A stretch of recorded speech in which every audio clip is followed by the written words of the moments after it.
शिव और भगवान विष्णु की लीला अपरंपार है। समय समय पर इन दोनों भक्त वत्सल देवों ने हम सब की रक्षा के लिए अवतार लिए हैं। ये वृतांत शिव पुराण के शतरुद्र संहिता के 11वें अध्याय से लिया गया है। जब श्री हरि विष्णु ने हिरण्यकश्यप के अत्याचारों से मुक्ति के लिए नरसिंह अवतार लिया, उनको शांत करना किसी के लिए भी असंभव सा हो गया। सब देवता भगवान शिव के पास गए।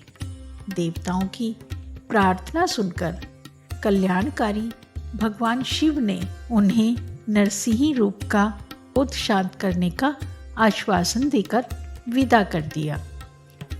तब उन्होंने प्रलयकारी भैरव रूप को महाबली वीरभद्र को बुलाया।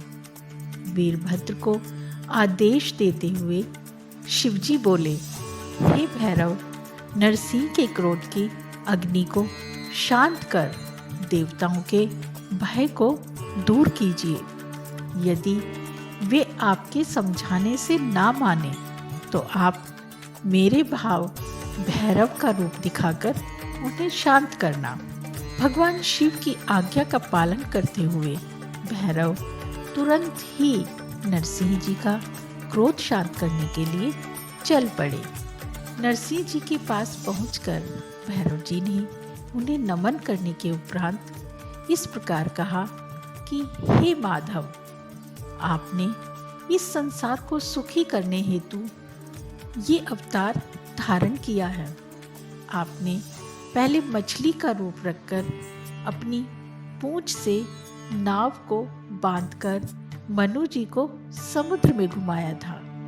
पृथ्वी का उद्धार करने के लिए ही आपने वाराह अवतार दिया था। तत्पश्चात आपने वामन अवतार ग्रहण करके बलि को बांधा था। अब आपने अपने भक्तों के कष्टों को दूर करने के लिए नरसिंह रूप धारण किया है। प्रभु, आप ही सबके दुखों का नाश करने वाले हैं। आपने जिस कार्य की सिद्धि हेतु नरसिंह रूप धारण किया था, वह कार्य अब पूर्ण हो चुका है। इसीलिए अब अपना मनोहारी रूप धारण कीजिए।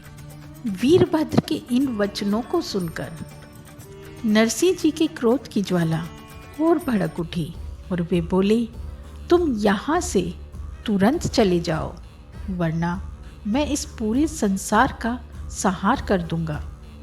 मेरे अंश से ही ब्रह्मा और इंद्र प्रकट हुए हैं। मैं ही सबका स्वामी हूँ। इस प्रकार विष्णु जी के कई वचनों को सुनकर वीरभद्र को बहुत क्रोध आ गया। तब वे बोले, क्या आप संसार के सहायक भगवान शिव को नहीं जानते? मैं उनकी प्रेरणा से यहाँ आया हूँ।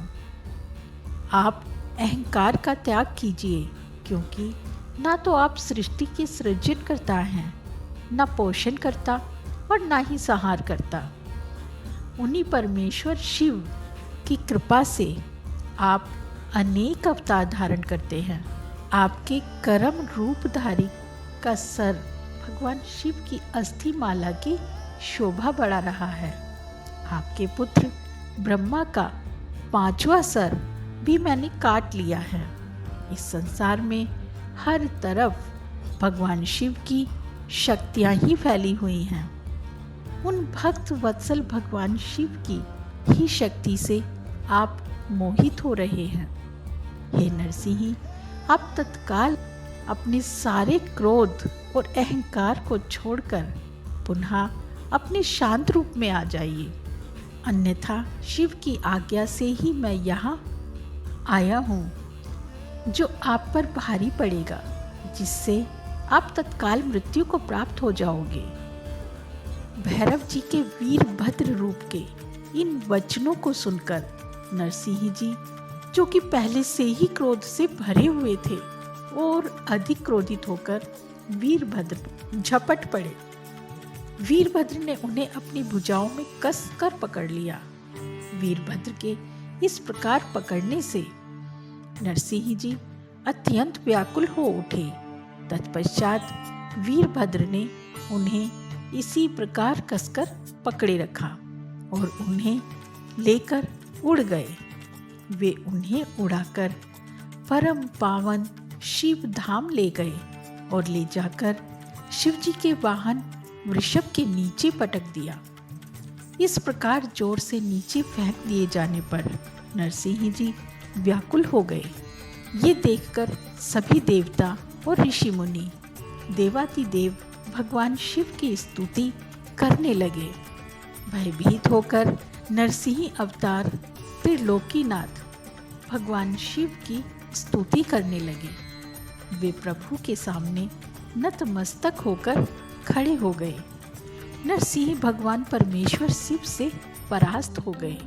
उनकी शक्तियां क्षीण हो गईं। वीरभद्र भैरव ने नरसिंह जी की सभी शक्तियों पर अपना अधिकार स्थापित कर लिया। सभी देवता हाथ जोड़कर कल्याणकारी भगवान शिव के यश का ज्ञान करने लगे। तब देवताओं द्वारा की गई स्तुति से प्रसन्न होकर महेश्वर शिव बोले कि हे देवताओं, अब आपको घबराने या भयभीत होने की कोई आवश्यकता नहीं है। वीरभद्र भैरव द्वारा इस प्रकार विष्णु जी के नरसिंह रूप को पराजित करना एक लीला मात्र है। इससे भगवान श्री हरि विष्णु की महत्ता पर कोई प्रभाव नहीं पड़ेगा। भगवान शिव नरसिंह जी के शरीर को अपने साथ लेकर कैलाश पर्वत पर चले गए। तब भगवान शिव ने अपनी मुंडमाला में नरसिंह जी का मुख भी शामिल कर लिया। शरभ अवतार की कथा का अलग अलग वृत्तांत अलग अलग पुराणों में अलग अलग रूप से दिया गया है। कुछ पुराणों में इसके बारे में कुछ ने कहा है कि नरसिंह जी का गुस्सा प्रहलाद ने शांत किया था, और कुछ में ये कहा गया है कि नरसिंह जी ने शरभ अवतार को पराजित किया था। बहुत से पुराणों के जानकार इसको इंटरपोलेशन मानते हैं। शायद हम भी इसे आपके सामने न लाते अगर हमें अथर्ववेद में दी गई इसकी जानकारी नहीं मिलती। अथर्ववेद अलग अलग अवतारों को समर्पित है। उसमें लिखा गया है कि शिव के अवतार ने नरसिंह अवतार को मार डाला था। आप सबकी ही तरह हम भी हमारे धर्म ग्रंथों में दी हुई हर जानकारी की तह तक पहुंचना चाहते हैं, और क्योंकि अलग अलग पुराणों में अलग अलग कल्प में लिखे गए हैं, इसी कारण से उनमें कल्प भेद भी हो सकता है। हम आप लोगों से कहना चाहते हैं कि ये सब हमारे देवों की एक लीला की ही तरह ही लीजिए। ये दोनों एक ही हैं, एक दूसरे से बढ़कर नहीं हैं, और दोनों हमारे पूजनीय हैं।